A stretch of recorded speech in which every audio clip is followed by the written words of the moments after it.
Okay, so I really don't like SUVs, and for a long time I suspected that the stats would agree with me and that SUVs are in fact bad. And what do you know? The stats do in fact agree with me.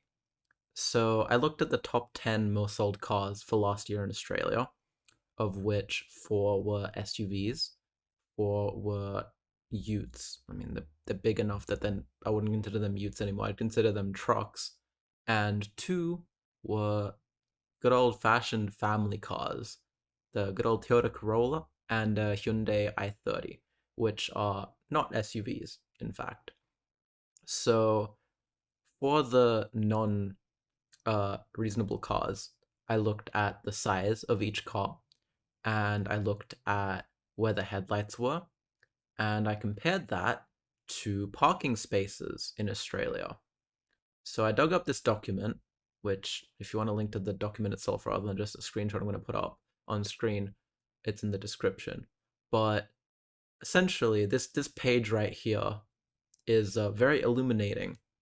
It basically says that there are, well, uh, I'm not going to include the section that has what each class is meant to be, but point is, there's different classes of usage depending on whether you expect people to open the doors or not. And the size of the parking spaces ranges from you literally could not park an SUV here and open the doors and get out to it'll be a squeeze, but you can technically get out. So essentially, pretty much all of the SUVs and trucks ended up very close to 2 meters wide. You might notice that the narrowest parking space can be in Australia is, in fact, 2.1 meters, which means that you get about like at most like a ruler's width, right? A ruler's width of space to get out of the car. So that's one reason to dislike SUVs. They literally make parking intolerable. Imagine if you had a car, right? You park in the parking space. You literally have to park badly to be able to get out of your own car because an SUV has taken up pretty much the entire space next to you. Not great. Now multiply that by multiple SUVs and you see the problem, don't you? Now, another statistic just to reinforce that it is a widespread thing is that if you look at these stats here, SUVs in terms of sales make up more than half of all new car sales in Australia.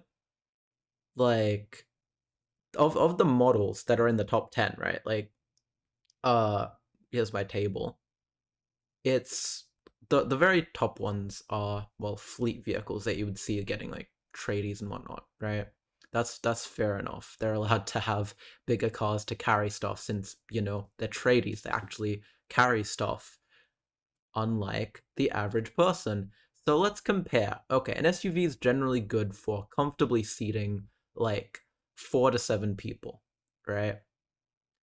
So what are the stats on average family size according to, well, the Australian government and census data that they have collected? Well, what do you know? 2.6 people per family. Huh.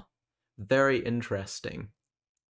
Now, if we actually look at the family composition, you can see in this diagram that it is split basically 40-40-20 for couples with kids, couples without kids, and single parent families.